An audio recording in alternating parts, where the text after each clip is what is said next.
Oi, gente, bem-vindo ao canal Filosofando com Gabi. Eu sou a Gabi e hoje a gente vai falar dos sofistas, pensadores que foram muito importantes para a evolução da democracia na Grécia Antiga.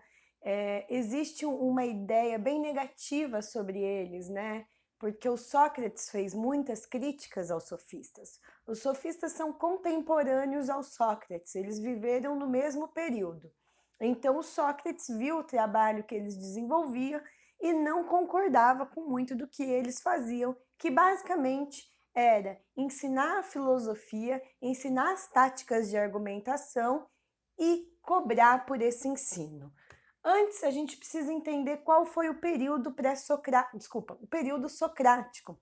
Período esse que vem com uma transformação da Grécia como um todo, mas principalmente de Atenas, a cidade-estado. O que acontece? Por volta de 510, mais ou menos, Clístenes foi um prefeito, um imperador, um líder ali da polis, da cidade-estado de Atenas, que consolidou a democracia por meio das instituições. Até então, não existiam instituições. A democracia já tinha sido colocada em prática por Solon, porém essa democracia que tinha sido colocada em prática, ela ainda não tinha lugares para acontecer. Então a democracia ela vem como uma substituição da aristocracia. Então, por muito tempo, as cidades-estados elas tinham o poder de uma minoria concentrada numa minoria e que passava de geração em geração.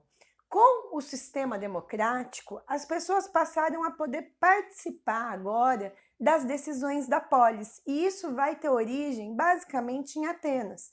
Então, o que acontece? Com o desenvolvimento da cidade, do comércio, das artes militares, Atenas acaba se tornando o centro da vida social, política e cultural da Grécia Antiga. E o que isso trouxe? Isso acaba trazendo a necessidade do cidadão saber falar bem para persuadir os demais, o que faz a democracia se consolidar, o que faz a democracia ser colocada em prática. Então, o que acontece? Percebe-se que a educação somente daquele militar, daquele homem belo e pronto para a guerra, já não era mais suficiente. Porque agora, com essa transformação da vida social, nasce a necessidade do homem conseguir falar bem. Então, assim, quem se impõe se estabelece. E a gente só consegue se impor por meio da nossa oratória, por meio da nossa capacidade argumentativa, que é exatamente o que os sofistas querem ensinar para a gente. Então, presta atenção. Os sofistas, eles negam a possibilidade de um conhecimento verdadeiro e enfatizam o uso da retórica e das técnicas de persuasão. Olha que interessante. Eu vou dar um exemplo que eu acho que é bem legal, porque eu estou dentro da sala de aula e eu percebo o quê? Dentro da sala de aula, quando eu promovo um debate, poucos alunos participam desse debate. Eu posso dividir ali em duas bandas, um lado é a favor, outro lado é contra, qualquer tema que seja um pouco polêmico. Dentro de cada lado, você tem um ou dois alunos que se destacam na argumentação, na discussão, que estudaram, ou que mesmo sem estudar tem coragem de falar o que pensa, tem coragem de questionar, enquanto que você vê ali nos bastidores a galera que eu comenta, fala para mim, não, não é nada, não é nada. Vergonha, essa vergonha que a gente tem de falar em público, essa vergonha que a gente tem de expor o que a gente pensa, muitas vezes está ligada à nossa incapacidade de conseguir argumentar ou de conseguir colocar tudo que você sabe, que pode ser que tenha toda a coerência do mundo na sua cabeça, mas na hora que você fala você não consegue ser claro. Então, o que eles perceberam? Eles perceberam que nas assembleias, na Ágora, quando ia se discutir algum projeto, alguma lei ou alguma decisão que a cidade tinha que tomar, sempre eram os mesmos que falavam. Então, o que adianta você ter uma democracia e se você tem 500 pessoas participando daquela assembleia, mas você tem 10 pessoas que se pronunciam toda semana? Então, eles perceberam que ali, aquele público que não falava, talvez fosse um bom público para que eles pudessem instruir da forma que eles achassem coerente e com isso conseguir uma graninha extra, né? Então eles acreditavam que não existia uma verdade, mas que a verdade de um discurso estaria na sua adequação para um fim. Então, eu sempre coloco esse jargão aqui dos sofistas de que conhecer é convencer. Então, muito mais do que eu falar a verdade para vocês, muito mais do que eu estar sendo justa, honesta, eu tenho que parecer coerente e verdadeira. E se eu parecer, já está valendo. Porque se vocês acreditam no que eu estou falando, isso vai ser verdade. E por que eles tinham esse pensamento? Não era muito à toa, não, né? Eles eram itinerantes. Então, ó, eles eram mestres de retórica e oratória e muitas vezes itinerantes. Então, quem eram os sofistas? Eram homens gregos que perambulavam por toda a Grécia Antiga. Então, eles iam de porto em porto, eles iam de cidade-estado para cidade-estado, e eles foram percebendo que cada cidade-estado era regrada por uma forma de lei que era diferente, tinha um senso de justiça, ou um senso de igualdade, ou um senso de coragem, que não era igual à cidade vizinha, por exemplo. Isso fez com que eles começassem a perceber que talvez a verdade ela não seja uma coisa única e absoluta que vale para todo mundo, mas que cada meio, que cada comunidade, que cada cidade-estado cria a sua própria verdade. Então é nisso que eles vão se pegar para tentar convencer os outros e a ensinar que o conhecimento está na sua capacidade de discurso, na sua capacidade de oratória, na sua capacidade de retórica, na sua capacidade argumentativa. Então os sofistas eles não acreditavam que existissem verdades únicas e absolutas. E eles cobravam por seus ensinamentos. E eles ensinavam tanto adultos quanto jovens. O que é interessante pegar aqui nesse contexto?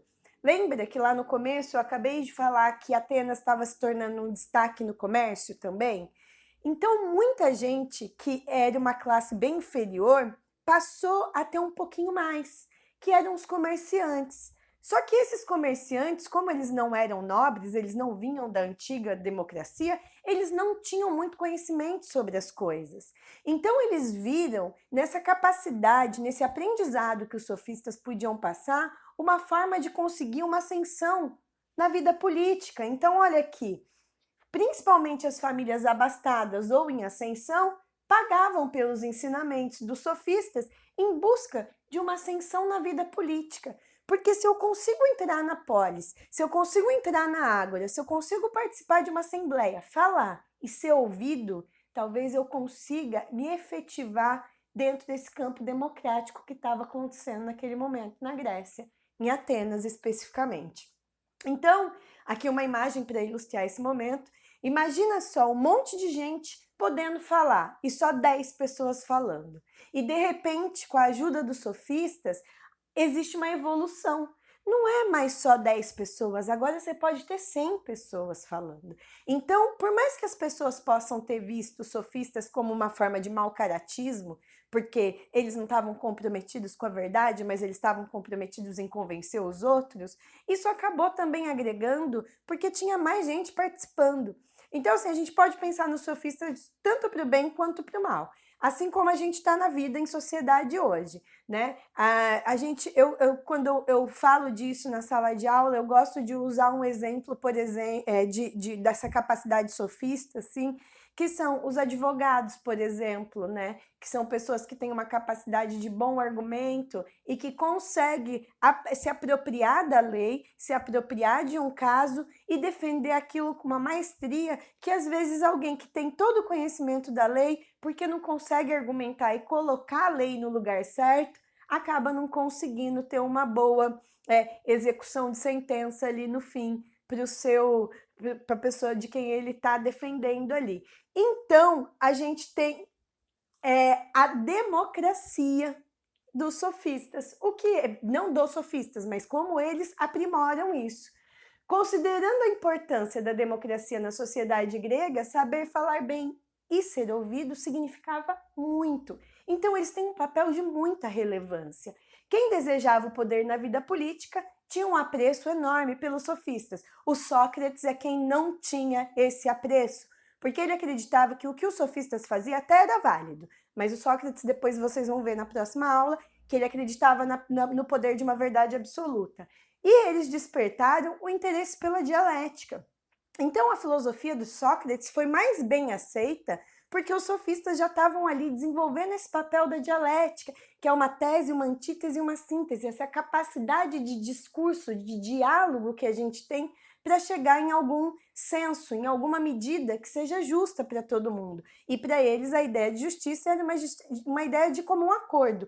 Então, olha aqui, com a perspectiva de que as leis, os costumes, as normas, valores, tudo isso para eles eram frutos de convenções, saber argumentar e apresentar razões para a defesa das ideias seria fundamental. Então, os sofistas ensinavam a atacar e a defender. Uma coisa ou outra, depende do que convém. E isso a gente faz com maestria, inclusive nos dias de hoje, né? Não dá nem para fazer um grande julgamento, porque se você tem uma ideologia, uma ideia sobre alguma coisa, quando você defende essa ideia, você busca argumentos e se alimentar para essa ideia acontecer do jeito que você acha coerente, nas fontes que você sabe que vão afirmar aquilo que você está dizendo. Então a gente ficou com um pouquinho disso para a gente, né? Essa nossa capacidade dialética, ela vai muito por um lance de interesse, né? Então, portanto, conhecer argumentos contrários e favoráveis, ao mesmo tempo, era fundamental. Então, eles enriqueceram a reflexão intelectual em Atenas nesse período. Dos sofistas, o que mais se destaca e o que a gente mais vê sendo cobrado é o Protágoras, porque essa frase dele é muito importante, que resume tudo. O homem é a medida de todas as coisas. Então, não existe uma verdade absoluta acima de tudo e de todos, mas existe aqui homens que discutem, que estão em busca de um bem comum, de um senso comum e que, por isso, a partir de uma convenção, eles acordam no que vai ser justiça, no que vai ser coragem, no que vai ser o certo, no que vai ser ético, no que vai ser moral. Então, a medida das ações dos homens são os próprios homens. Por isso, o homem é a medida de todas as coisas. E eu deixo aqui para vocês mais 3 filósofos do mais 3 sofistas. A gente não chama eles de filósofos porque eles não criaram nenhum conhecimento, mas eles passaram muito conhecimento. O sofista vem de sofos, de sabedoria. Então, você tem o Protágoras, Isócrates, o Gorgias e o Hípias. Espero que vocês tenham entendido. Não desprezem os sofistas, porque eles foram elementos fundamentais para o desenvolvimento democrático de Atenas, ok? A gente fica até o próximo vídeo aí. Beijinho, se inscreve no canal e deixa um like, tá bom?